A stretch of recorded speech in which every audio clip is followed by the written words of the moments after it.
Okay, thank you. Well, welcome, members. We're now in open session. Just to remind you that the meeting is broadcast online and throughout Parliament buildings. So just to remind you to mute your phone and that no recording or photography of the meeting is allowed. Okay, I'm content to proceed with the meeting. So we have apologies from the Deputy Chair and Sinead McLaughlin. I think we're waiting Claire Sugden joining us online, and we know that Pam Cameron has apologised. She might be a few minutes late, so she'll be with us shortly. Any declarations of interest to declare, members? No. Okay. So chairperson's business. So just want to raise the issue, horrendous issue of the attack on Dermurray Police Station at the weekend. I think there was universal condemnation in the chamber, and I think, Timothy, you brought the matter of the day. I think others tried as well, but I think a lot of people did speak on that. So just want to recognise the very quick response of the police. Chief Constable and his team, I think they did a great job in terms of controlling the situation, but it's needless to say it should never have happened in the first place. So I suppose there's a couple of issues that we might want to agree to do off the back of it, but I just wanted to know if anybody else wanted to add their voice of condemnation or any other comments to the situation? Of course. Yeah, absolutely. Okay, thank you.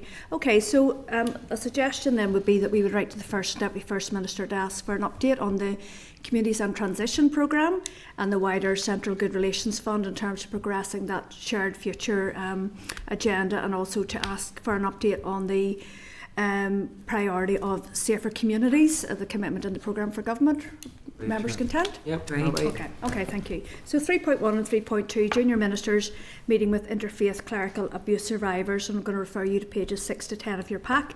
Just to remind, at last week's meeting, Junior Ministers confirmed that they would be meeting with interfaith clerical abuse survivors on the 30th of April 2026. So just to advise that Tony Gribben has also shared with me correspondence that he received from TU officials regarding the meeting, and the department has outlined that they have reflected on the feedback received from victims and survivors, and in light of this it has now agreed to expand attendance to include additional victims and survivors. So Tony has also asked officials to ensure that the agenda reflects the items already shared from their side, and that any future communication should clearly outline the meeting's objectives, agenda, including key items such as future engagement plans, governance and reporting structures, progress on the action plan and preparations for a potential public inquiry.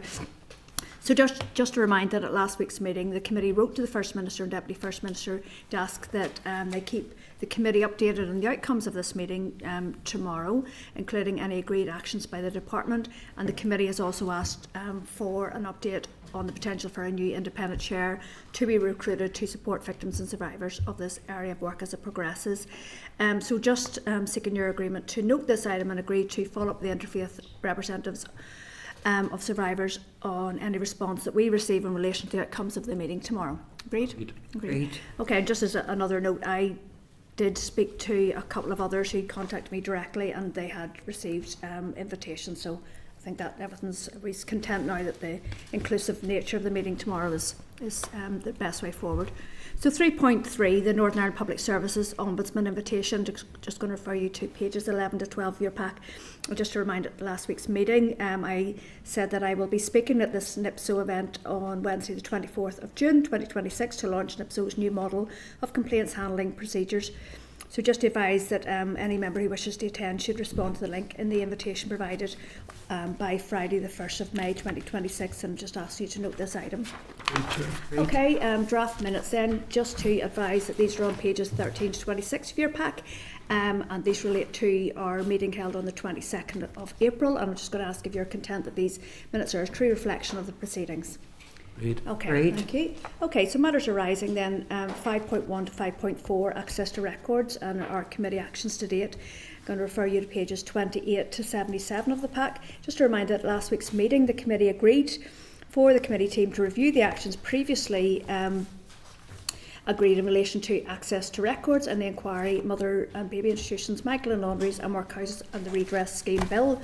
Just to advise that the committee wrote to all the trusts on the 23rd of May 2025 seeking details of specific actions that they were taking to accelerate access to records for victims and survivors, and an understanding of the preparations being made by the trust to facilitate the inevitable increase in requests following the introduction of the bill. So a summary of the responses from trusts can be found on pages 3 to 13 of the Clerk's brief.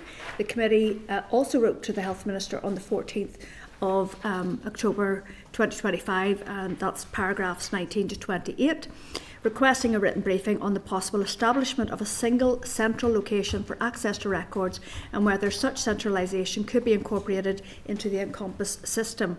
The Minister advised that historical health and social care records are held by individual trusts in line with legal and data protection requirements, making the creation of a single central archive complex. Due to current financial and resource constraints, officials concluded that establishing a regional record service is not feasible at this time. While the Encompass system may assist with coordination and access requests, it is not designed to act as a central repository for historical records and cannot fulfil that role independently. So just to advise that the committee wrote to the Health Minister again on the 14th of November 2025 to seek clarification on the issue of certain records not being transferred to PRONI. The Minister explained that not all health-related records were ever eligible for transfer to PRONI due to legislative and record management rules in force at the time and differing retention schedules across health and social care bodies. As a result, a significant volume of records remain lawfully held by trusts and successor organisations. Again, further to advise that in response to an IQW that I received from the Health Minister regarding adoption agency regulations, I was advised that the Department of Health issued new guidance in November 2023, provided training to all adoption agencies, monitored its implementation for 12 months and committed to a review. The review of the guidance was temporarily paused due to staff vacancies but has since resumed. Monitoring of access to adult adoption records has taken place through data returns, and this process is being revised to improve data quality, with future reporting arrangements still to be decided, including any potential alignment with the 6-monthly statutory function reporting. Further to advise that in relation to the work undertaken in this area by the Executive Office in correspondence to the Committee on the 10th of December 2025, the Office highlighted how they have led discussions and coordinated various strands of work with the Department of Health and PRONI, and in paragraph 31 of the Clerk's brief, a summary of how they have supported the structured programme of work to improve access to adoption information for adults impacted by adoption is outlined. And just to remind, at last week's meeting, members highlighted concerns regarding potential delays that could be experienced by victims and survivors in accessing their records, largely due to resourcing pressures. So, first of all, I want to thank Sarah Ann. I think in particular you pulled that brief together. It was an amazing amount of work, and it was really detailed, but it was very well laid out. So she has put forward 4 suggested actions, but I just wanted to open up the discussion first before we get into those suggested actions. Go ahead, please, Carol. So I, again, want to thank Sarah Ann for this, because it actually was very good, just in terms of reminding us all what we've done up until now. For those of us who were on health, myself, yourself, Paula and Pam, we went through all this with the access to records before, but and I think we all accept that there are huge vacancies within staff, of staff that need to be filled within health. But I'm still hearing process. And particularly if this public inquiry starts,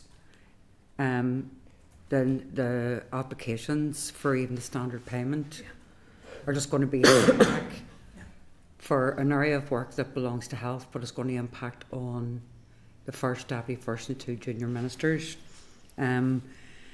So I do think, in terms of the recommendations that Sarah Ann's put down, I have absolutely no issue with them. And I would also like to further suggest, and I think it might be here in the last paragraph, so to ask TO officials to provide an update. I would like to see that update, and I would like to see them here. Okay. So along with the TO officials and the health officials, about how they're going to get this done, because we have all put a lot of work, and I think we've all approached it in a very sensitive and compassionate way. But see, for this area of work to fall on something like this, I think it would be totally unacceptable.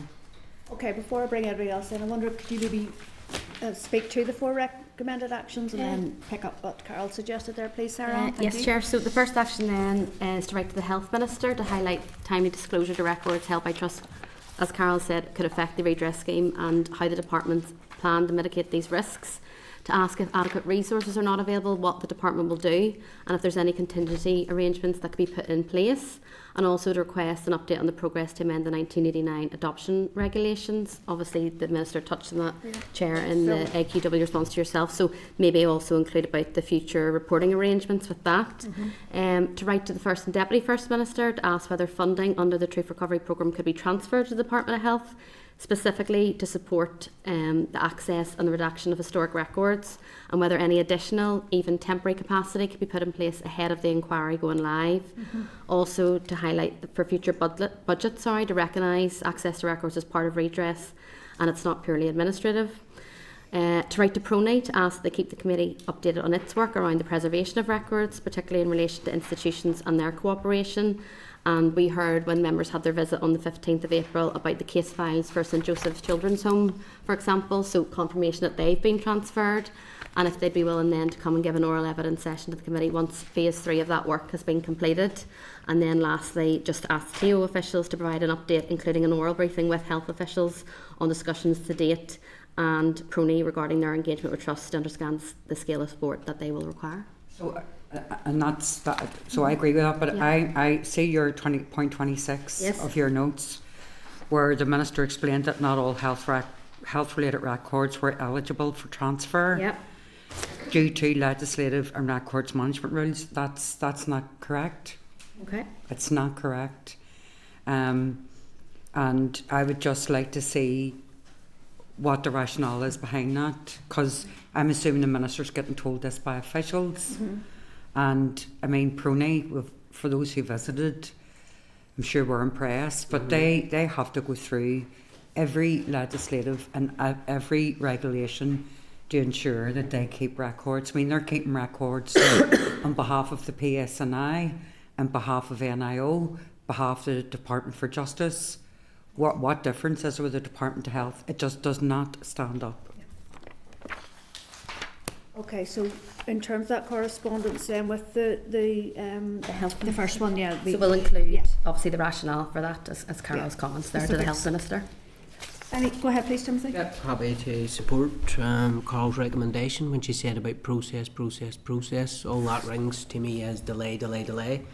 As I said last week, very happy with how PRONI has organised themselves, that they will be timely and efficient to respond to requests. I still have major concerns about the Trust, and that's where I think this will all fall down and feet dragging will take place. Have we an assurance that even for each Trust, all the records are in the one location? Like, surely that is the very least each Trust could do, that they bring, if they won't release them to PRONI, that they bring them to one location within each Trust area, instead of having social workers having to go and look for records right across the country. I don't think that's too much to ask. I think they should all be at PRONI, and if there is sensitivities, send and dedicate a number of social workers to be based at PRONI during this process. But I think the Health Minister is pushing back, and I think he's wrong to do so. It's in his interest, and it would be an investment for essentially the health service to get their house in order, so when this comes, they are not the ones delaying the process. Okay, agreed for those actions then. Okay, thank you. Thanks again, Sarah Ann. Okay, 5.5, Committee for Justice, Abuse of Position for Sexual Purposes by PSNI Officers. I'm going to refer you to pages 78 to 87 of the pack. Just to remind, at last week's committee meeting, we agreed to hold a concurrent meeting with the Committee for Justice with the PSNI and the Police Ombudsman's Office in relation to its work on part of the Ending Violence Against Women and Girls Strategic Framework. So just to advise members that while the Committee for Justice has forwarded response that they have considered from the Minister of Justice, the PSNI Chief Constable and the Chair of the Northern Ireland Policing Board in relation to the findings of the recent Police Ombudsman's report. Just to advise that a date has now been confirmed for the meeting, the joint meeting, and this will take place on Tuesday the 2nd of June at 9:30 a.m. in the Senate Chamber. This date also coincides with the planned informal lunch with the Northern Ireland Judicial Appointments Commission. Yes. Commission, yes, Yeah. scheduled to take place that afternoon. Sorry, it was in initials there. Scheduling dates that suited both witnesses and the two committees have proven challenging. So just want to ask, what are your views on holding the informal meeting with NIJAC that afternoon, or if members would like to see it rescheduled to another date? It just means it'd be quite committee heavy on a plenary day. Aye, that's only issue I have. It's because it's on a plenary day. I mean, trying to get a joint meeting has been really difficult for you, so I'm delighted that that's happening, but to put another meeting on that day, Yeah. I mean, I don't know about the rest of us, but our whips wouldn't be having it. No. If I'm not in the chamber, Yeah. you know, the party isn't represented, so I would be plenary would be my Yeah. priority that day. Okay. Okay. So yes, so we'll go ahead with that 2nd of June. Then I think is the Justice Committee, are they agreeing that tomorrow at their meeting? Yes, Chair. So just to say, obviously, Justice will need to confirm that with their members tomorrow at their meeting, and then once that's confirmed with both committees, then our committee could issue invitations to the meeting. But just to confirm, it will be a proper committee meeting. It will be televised. So, okay. So members, moving on then. Yeah, just before, so just wanted to raise another matter arising essentially I out haven't finished. Have you another Yeah, to no, go? sorry. There's still. I've got one more to go One through, more. and then I'll bring you in. I'm aware you're wanting to bring something up. TO Phase 2 of the End of Violence Against Women and Girls Delivery Plan. I'm going to refer you to pages 3 to 4 of the pack. And just a reminder, at last week's meeting, the committee agreed to include a copy of this Phase 2 delivery plan for 2026 to 28 in the meeting pack for today's meeting. So just to advise that during the event launch of the Phase 2 delivery plan, there were a number of speakers, and as part of the panel event, we heard, as you know, from last week, Pam was also there, from Dr. Susan Langdon, who is a senior lecturer in psychology at Ulster University, and her research focuses on domestic and sexual abuse and violence. So she was one of the contributors I thought we could bring forward as a panel member for a future stakeholder evidence session, and I think we will be looking at this at our strategic planning. So I'm just going to ask you to note this item and agree to invite Dr. Langdon to discuss men of violence against women and girls at a later date. Agreed? Yeah. Right. Okay. Thank you, Timothy. Go ahead. Just on that point, I attended the update for MLAs and staff yesterday here in Parliament Buildings. Very worthwhile, very good. I had to come back to the chamber before all the question and answer session had taken place.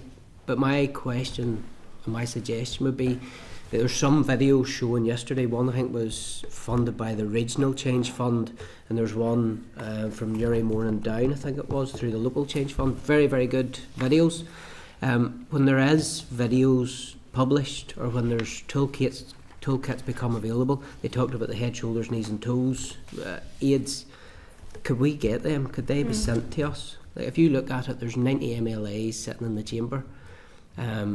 If each MLA or a handful of MLAs started to share some of that information and them graphics online, it would be a good way to get the message out without any cost. Okay. Yep. Okay, so just to confirm that, lady Susan, she's involved in it, head, shoulders, knees and toes. So, but I do take your point. I think that the power of social media, we could use it for positive through sharing that information. If I could raise the other issue. if Yes, you go possible. ahead. We'll move on. Yep, so it's regarding 5.3 and 5.4 last week, in the minutes regarding Irish Language Commissioner, Mr. Deeds. So there was an in-depth discussion last week, and we were seeking an update. Has any information come back from the Belfast Telegraph or Mr. Deeds? Chair, if Go you don't ahead, mind, there's nothing back yet, Timothy, as yet. My staff this week reached out to the journalist who wrote the article. Very experienced journalist. His name is Bill Brethnash, and I hope I got that right. He was very clear that he didn't want drawn into a political dispute, but he wanted the following comments, and he was happy for them to be placed on record. Years of experience. He's a fluent Irish speaker. He is confident in the article that he has written, and the Belfast Telegraph hasn't withdrawn the article because it is standing over its journalism. So these are, this is as a response to Mr. Deeds saying he was essentially misquoted, or it was a bad translation, whereas Mr. Brethnash is certainly standing over where he is. And this relates to the comments Mr. Deeds, where he talked about, I'm not going to say a word about that person, I don't even want his name in my mouth. And when he went on to further say, although he has poison and enmity, I have the law. So I think we need to press Mr Deeds. If he has raised his concerns in a complaint to the Belfast Telegraph, the Belfast Telegraph is standing over its journalism, and I would certainly like a response from Mr Deeds, because he is responsible to this committee, and I think he has put bad translation down and tarnished the name of a newspaper and a journalist, when it seems to be it wasn't the bad translation, it was maybe his bad use of the Irish language. Okay, could you just recap for the record then what we did then in terms of following last week's meeting? There was a couple of actions. Okay. So just obviously in relation to Timothy's points in terms of last week, so we did write to the Irish Language Commissioner to ask for a copy of all correspondence between himself and the Belfast Telegraph, and the grounds for us requesting that is the Commissioner and his office is an ALB of TEO, and to give us the fully contextual information on the matter. So we have sent all that correspondence from last week, and we await a reply from the Irish Language Commissioner currently. Thank you. Okay, thank you. So we'll move on to item 6 then, the oral briefing from the Veterans Commissioner of the Armed Forces Covenant. So as per agreement via email yesterday afternoon, members agreed to postpone this oral briefing until a later date in June to allow the Chief Executive of the Reserve Forces and Cadets Association Northern Ireland to be part of the oral evidence session on the Armed Forces Covenant. And just to reiterate, this was actually at the request of the Veterans Commissioner. It was not us putting that forward. So just to remind that the committee has written to all the departments on the 27th of March to request information on what work they are undertaking in relation to the Armed Forces Covenant, and to date responses have been received from ERA, Infrastructure and Justice. Okay, so we're going... Just on that please. point, can I just take this opportunity, given the topic, to warmly welcome the historic decision taken by Belfast City Council last night to sign up to the Armed Forces Covenant. Yeah. As the committee responsible for equality here in Northern Ireland, I think it's welcome that our armed forces right across our capital city will ensure that there's no discrimination or no disservice to them as a result of their service to this country. And I think it is just worth noting that sometimes some political parties call for equality in our city and in Northern Ireland, but their voting record on the issue when it comes to the armed forces tells a different story. So I just want to pay particular tribute to my colleagues and all those, including the Alliance Party, who voted last night to ensure that the Armed Forces Covenant is now in place in Belfast. Okay, duly noted, thank you. Okay, members, item 7, written briefing from the Safeguarding Board. I'm going to refer you to pages 6 to 8 of the tabled pack for the written briefing. So just to remind that the committee agreed to ask for an oral briefing from the Safeguarding Board regarding safeguarding within religious and state institutions and the Interfaith Committee. So just to advise that following an informal meeting with the committee team last month, the Safeguarding Board advised that they have no role in the regulation of churches, and advised that they would provide this oral briefing outlining their role and the Interfaith Committee. So just to advise that the Safeguarding Board NI is a statutory partnership responsible for coordinating and ensuring the effectiveness of its 21 member bodies that operate resource in terms of safeguarding and child protection in Northern Ireland. Its membership includes trusts, government bodies, justice agencies, policing, education, local government and relevant professional and safeguarding organisations, including lay members. Additional voluntary sector organisations have been invited to participate, and while not formal members, the Interfaith Committee Chair and Regional Safeguarding Panel Chairs also attend board meetings in agreement with the Department of Health, which sponsors the Safeguarding Board. So just to advise that SBNI established an Interfaith Committee in 2015 to recognise and strengthen the important role of faith communities in safeguarding children and young people. Membership includes safeguarding representatives from Christian denominations, relevant organisations and statutory bodies, and there is an open invitation to the Islamic Centre in Belfast. The committee works collaboratively to share best practice, resources and experiences, supporting consistent and effective safeguarding standards across the faith sector in partnership with SBNI agencies. Just to advise that churches are not members of the SBNI, and involvement in the Interfaith Committee does not replace their individual responsibility for safeguarding SBNI. Agencies do not regulate churches nor oversee their safeguarding compliance. The committee operates on a voluntary basis, with faith representatives collaborating to promote good practice, while each church remains accountable for its own safeguarding standards. So I'm just wondering if Claire's looking in. Okay, so go ahead, please, Claire. No, you you're okay? just okay. That's good. Welcome. Oh, there's Stuart coming in too. Welcome to you both for joining the meeting. I don't know whether there's any potential actions. I think that the meeting tomorrow between the Victims and Survivors and the Executive Office, I think a lot of the agenda will focus on safeguarding. So I suppose this is more of a watching brief, maybe. I think this is a big problem. So you've got Safeguarding NI, you've got the interfaith groups, the Safeguarding interfaith groups who are on it, but and they're on it voluntarily. But given there's now an investigation into clerical sexual abuse, I mean, there's an ongoing PSNI investigation, but it just seems to me to be very disjointed.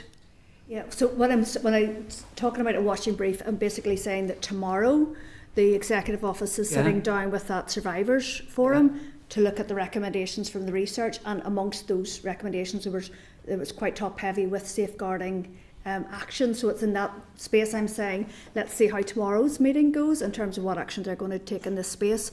But I do agree in terms of the connectivity between this body, this regulatory body, and the faith-based organisations. I think there's a problem there. Begin in a second, Timothy, go ahead. So this is the research we haven't seen. Yes.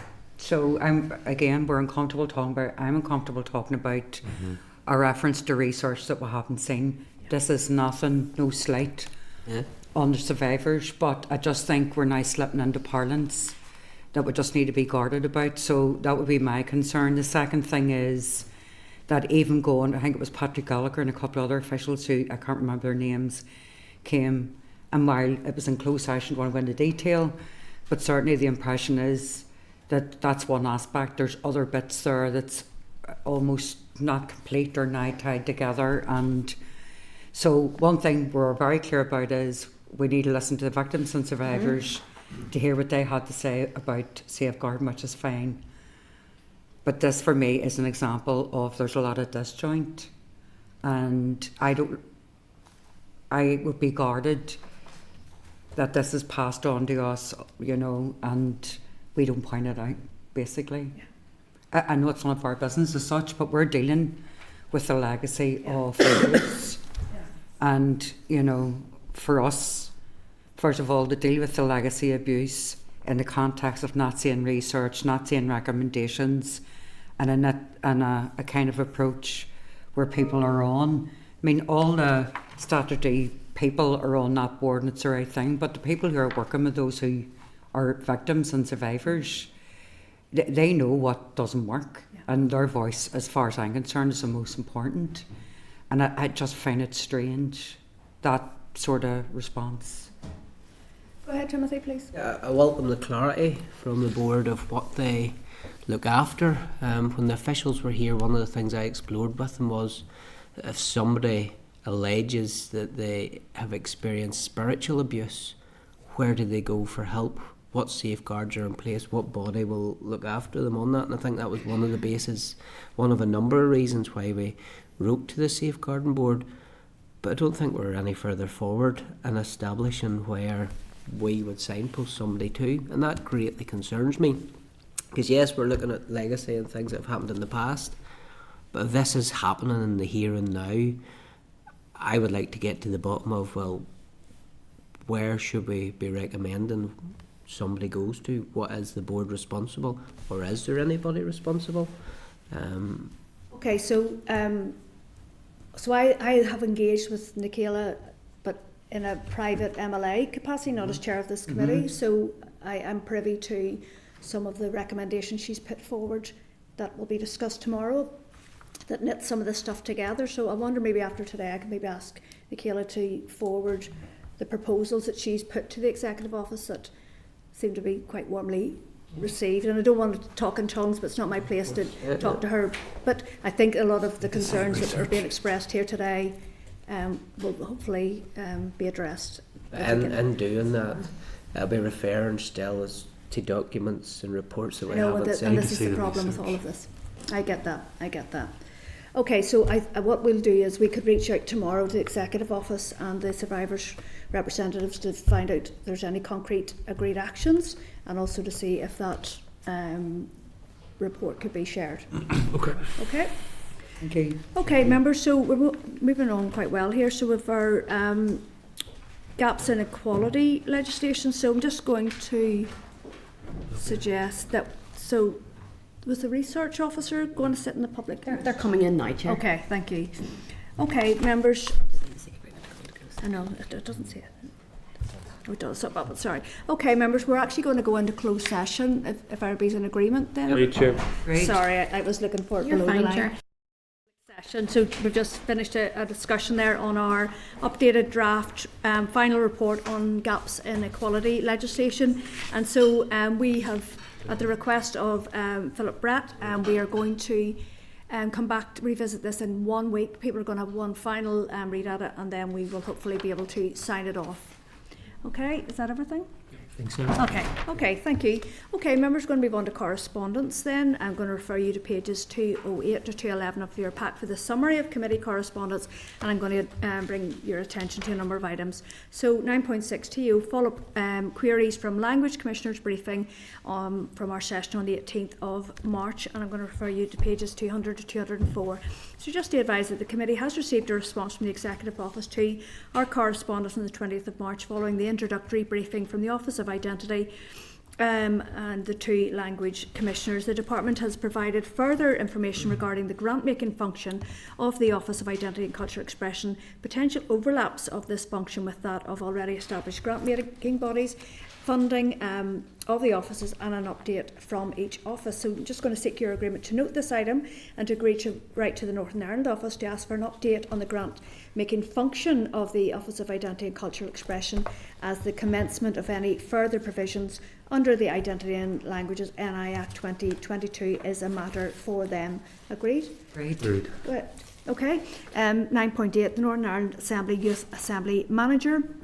Youth Assembly Scrutiny. I'm going to refer you to page 210 of the meeting pack. So just to advise, the committee has received correspondence from the Youth Assembly regarding any potential opportunities to engage with committee scrutiny work during this final year of the mandate. The 3 areas that the Youth Assembly have agreed to look at include health, rights and equality, and education.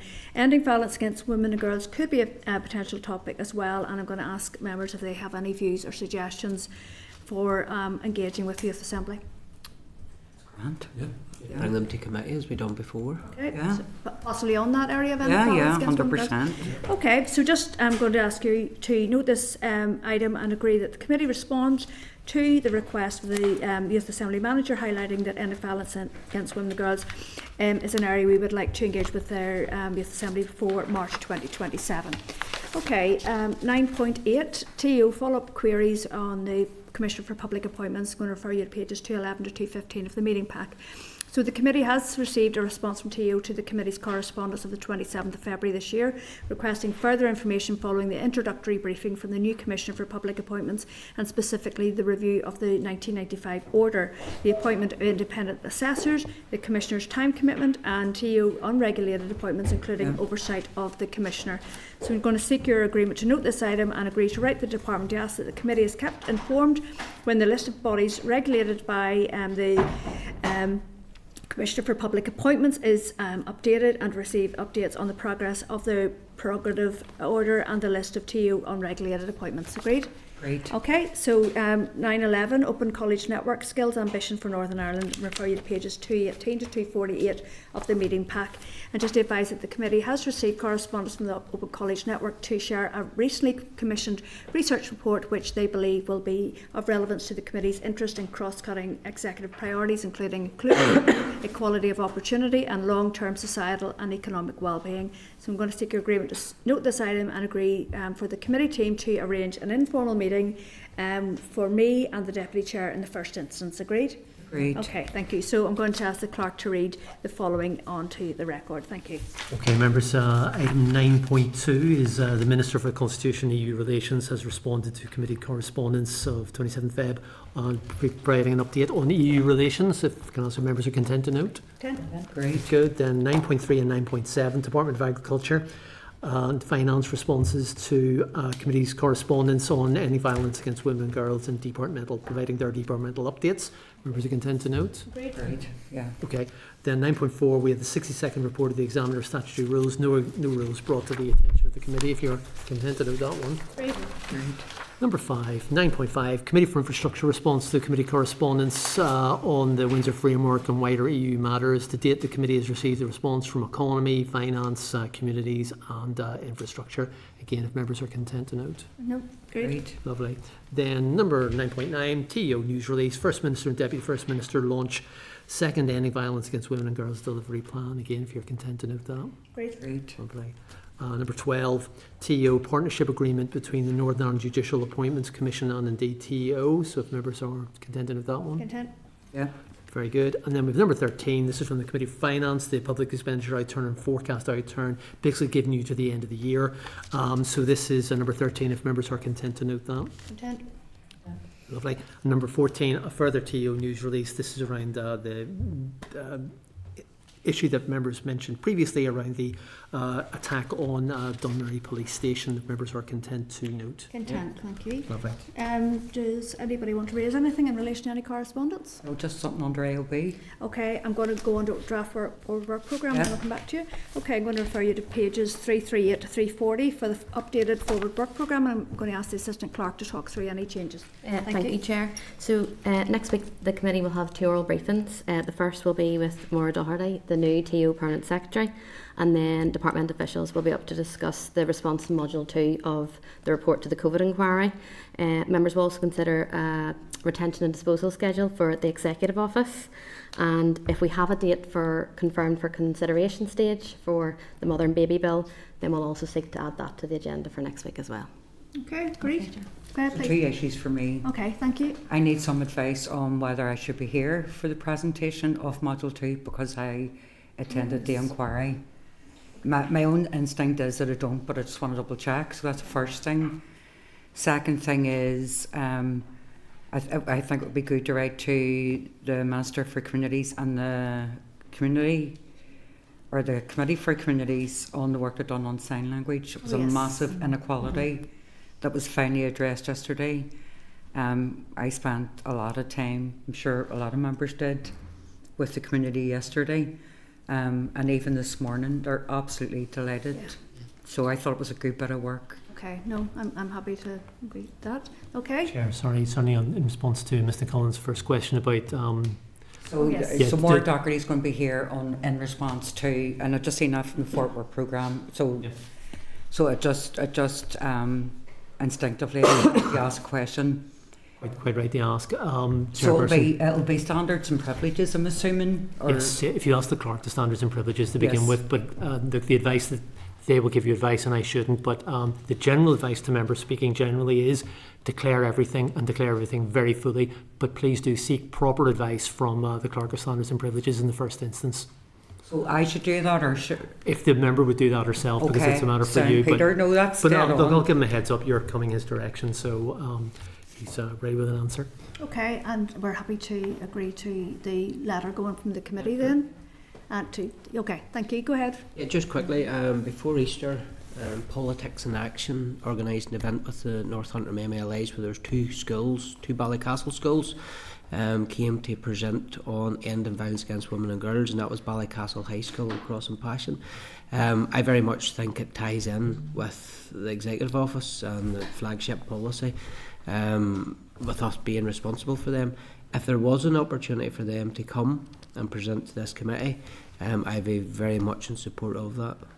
Yeah, great. Yeah, okay. So we had a similar session with Politics in Action, but that wasn't the theme that the schools... So I think there's different areas I've picked up on different schools. So I wonder, in the first instance, could we go to Politics in Action and ask them then where the issues that each of the sort of groups looked at? But I think that maybe if we could get some skills from different areas in that area of end of violence against women and girls, that would be a really powerful It was session. Paul Smith was the guy that organised okay. it. Right, okay.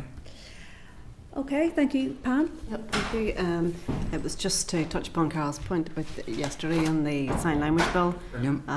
Absolutely phenomenal, and I spent hours, I think, with different members of the deaf community, including my own constituents, and they're absolutely overjoyed. I don't think I've ever felt such emotion in this building Yeah. over a piece of positivity, absolutely, completely joyous, because the deaf community, as we know, have been completely excluded, right, really, from all types of public services, and that, I think, probably became more apparent than ever over the COVID period. But I think that's all down to our ignorance. I think we're all better informed now for this piece of legislation, but it's so welcome. So I think we absolutely should be writing to communities. And I'm not sure that are we writing to the Minister as Minister well? and the committee. Minister and the community. And to thank him and his officials. Yes. Officials are great. Some of which who have spent many, I know you referred to in your speech, Carol. Some of them spent very many long years working on this piece of legislation. So huge well done. 2012. Mm-hmm. We're playing. Thank you. Any other business members? No. Can we Okay. have a break, Chair? Yeah, well, I'll just adjourn the meeting then. So, date and time of next meeting, next Wednesday, the 6th of May at 2 p.m. in this room. The meeting's adjourned.